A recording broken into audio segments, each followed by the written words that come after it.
Au moment du décès de Yasser Arafat, 4 rabbins ultra-orthodoxes viennent à Paris se recueillir devant la dépouille du président défunt.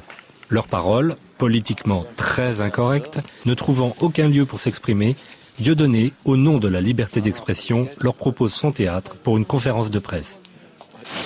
Alors ceci n'est pas un sketch, hein. Pas confondre. Quelques rares journalistes y assistent, pas un article n'a été publié.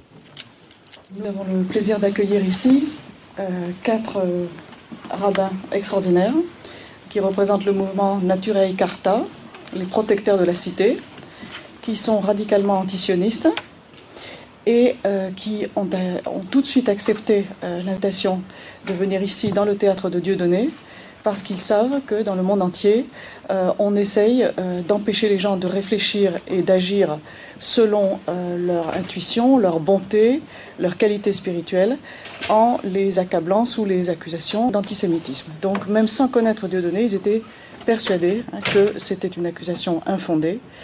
Et donc je pense qu'il y a beaucoup d'échanges qui peuvent avoir lieu entre toutes les sensibilités tellement variées que nous représentons.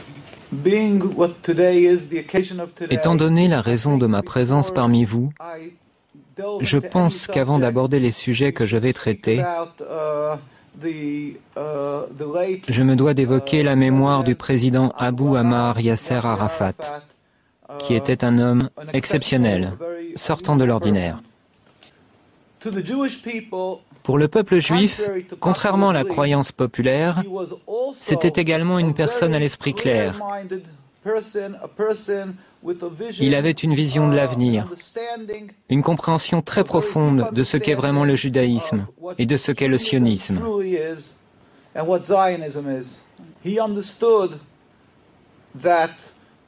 Il avait compris que le judaïsme est une sainte religion, plurimillénaire. Et il n'avait absolument aucune forme d'animosité, d'une quelconque façon, à l'encontre du judaïsme ou du peuple juif.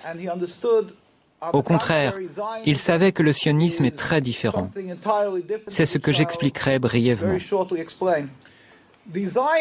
Les sionistes, bien entendu, le dépeignirent sous les traits d'un antisémite, comme ils le font de n'importe qui, en Europe ou ailleurs dans le monde, qui tenterait de se dresser contre l'État criminel d'Israël et contre les agissements criminels qui émanent de l'État d'Israël.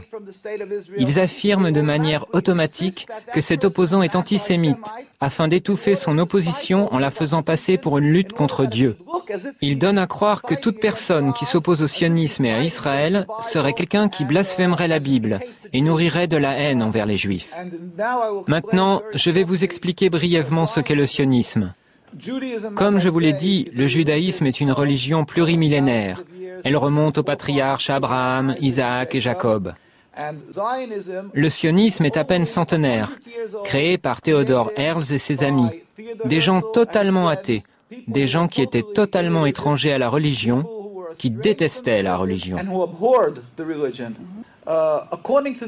D'après la croyance juive, depuis la destruction du Temple il y a près de 2000 ans, c'est-à-dire depuis l'exil du peuple juif, Dieu a fait jurer au peuple juif de ne point tenter de retourner en masse sur la terre d'Israël.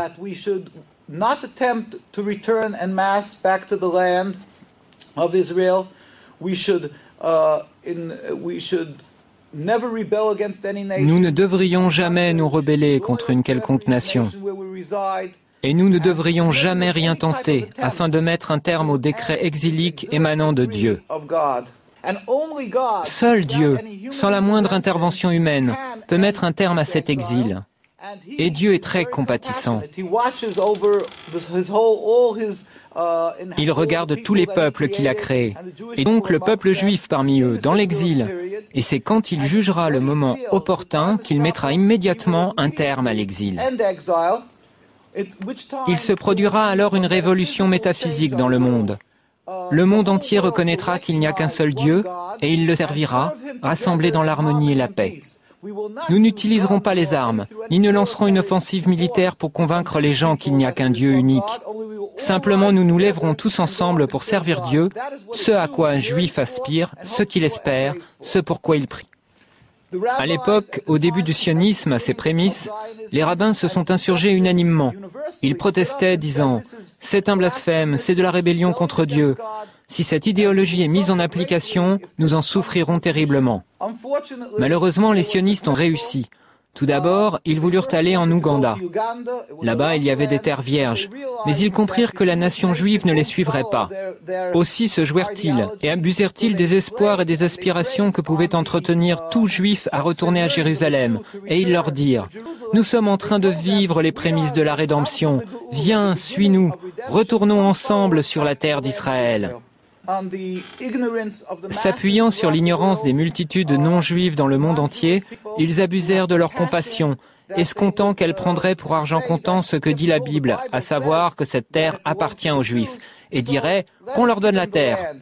Ils ont utilisé ces sentiments afin de poursuivre leur entreprise, de marquer des points sur le terrain, dans l'objectif de s'accaparer la Palestine. La Palestine était un pays peuplé d'êtres humains, les Palestiniens, c'est-à-dire les Arabes habitant cette contrée, ainsi que des Juifs orthodoxes qui craignent Dieu. Et tous dirent comme un seul homme, « Nous ne voulons pas d'un État d'Israël, nous ne voulons pas de ça. » Et étant donné que les sionistes ont usurpé la terre, qu'ils sont allés en Palestine et qu'ils l'ont volée au peuple palestinien, ils ont soumis ce peuple par la force des armes, puis ils l'ont expulsé. C'est là une seconde grande tragédie, une transgression, une rébellion contre Dieu, un agissement criminel contre Dieu. Et tous les rabbins étaient contre ces exactions. Ils étaient ulcérés, révoltés par ce que ces juifs non religieux avaient fait. Je terminerai par ceci. Je tiens à dire simplement que les sionistes, bien loin d'être les protecteurs des juifs et les garants d'un havre de sécurité pour eux, sont en réalité les principaux responsables de l'antisémitisme dans l'ensemble du monde. Là où l'antisémitisme n'existe pas, les sionistes le fabriquent. Ils sont les principaux responsables des dissensions et de la haine envers les juifs dans le monde entier. Nous prions. Nous demandons à tout le monde de prier pour la liberté de la Palestine et pour la venue du jour où la gloire de Dieu sera révélée au monde entier et où nous pourrons tous le servir dans la paix et l'harmonie dans un futur proche. Amen. Thank you.